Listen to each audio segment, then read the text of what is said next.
Hi viewers. இன்றைக்கி நம்ம பார்க்க போகிறது பார்த்திங்கன்னா டாக்டர்ஸ் பற்றி தான் நம்ம பார்க்க போகிறோம். டாக்டர்ஸ் பற்றினா டாக்டர்ஸ் எந்தெந்த விஷயத்தில் என்ன மாதிரி எக்ஸ்பர்ட்டு, என்ன மாதிரி ஸ்பெஷலிஸ்ட்டு அப்படிங்கிற விஷயத்த தான் நம்ம பார்க்க போகிறோம். நிறைய டாக்டர்ஸ் இருப்பாங்க, ஒவ்வொரு விஷயத்துலையும் ஸ்பெஷலிஸ்ட்டாக இருப்பாங்க.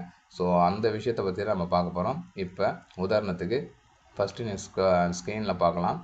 தோல் நோய் மருத்துவரை எவ்வாறு ஆங்கிலத்தில் அழைக்கலாம் அப்படின்னு பார்த்திங்கன்னா, தோல் நோய் நிபுணர், தோல் நோய் மருத்துவர், இவர் எப்படி அழைக்கலாம்னு பார்த்தீங்கன்னா டெர்மாட்டாலஜிஸ்ட் அப்படின்னு அழைக்கலாம்.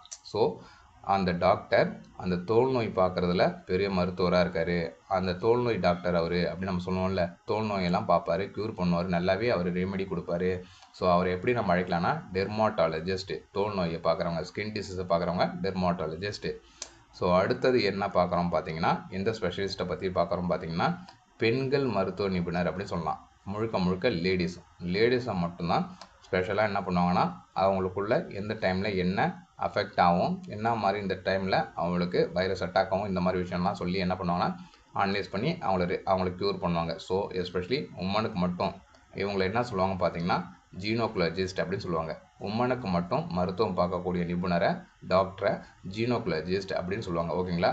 எஸ்பெஷலி லேடிஸ், கேர்ள்ஸ், உமன்ஸ் அப்படின்னு நம்ம எடுத்துக்கலாம். ஒட்டு மொத்தமாக பெண்கள் நோய் நிபுணர், அவங்கள ஜீனோகுலஜிஸ்ட் அப்படின்னு ஆங்கில வார்த்தையில் அந்த ஸ்பெஷலிஸ்ட்டை நம்ம அழைக்கலாம். அடுத்ததாக நம்ம பார்க்கக்கூடியது யாரை பற்றி, எந்த மருத்துவரை பற்றி பார்த்தீங்கன்னா, அவர் எந்த துறையில் ஸ்பெஷலிஸ்ட் அப்படின்னு பார்த்தீங்கன்னா இன்டர்னிஸ்ட் அப்படின்னு சொல்லுவாங்க. இன்டர்னிஸ்ட் அப்படின்னா என்ன பார்த்தீங்கன்னா, இது ஓரளவுக்கு உங்களுக்கு ஐடியா வந்திருக்கும். ஸோ என்னன்னா, இது ஜென்ரலாகவே உடலுக்குள் நோய் இருக்கிற நோயை கண்டுபிடிக்கிற நிபுணர். நம்ம பாடி, அதை ஜென்னாக இருக்கலாம், உமனாக இருக்கலாம், அதெல்லாம் இட் டசன்ட் மேட்டர்.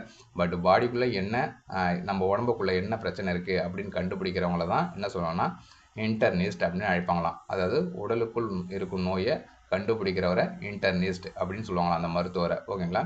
அடுத்ததாக நம்ம பார்க்குறது என்னென்னா இந்த ஆப்ஸ்டெட்ரிஷியன் அப்படின்னு சொல்லுவாங்க. அதாவது என்னென்னா ஆப்ஸ்டெட்ரிஷியன் அப்படிங்கிறதுக்கு என்ன அர்த்தம் பார்த்தீங்கன்னா பிரசவ வைத்தியர் அப்படின்னு சொல்லுவாங்களாம். பிரசவ வைத்தியர் இந்த கர்ப்ப காலத்தில், பேறு காலத்தில் என்ன பண்ணுவாங்களாம், உமன்ஸுக்கு குழந்தையை பெற்றெடுப்பாங்கள்ல.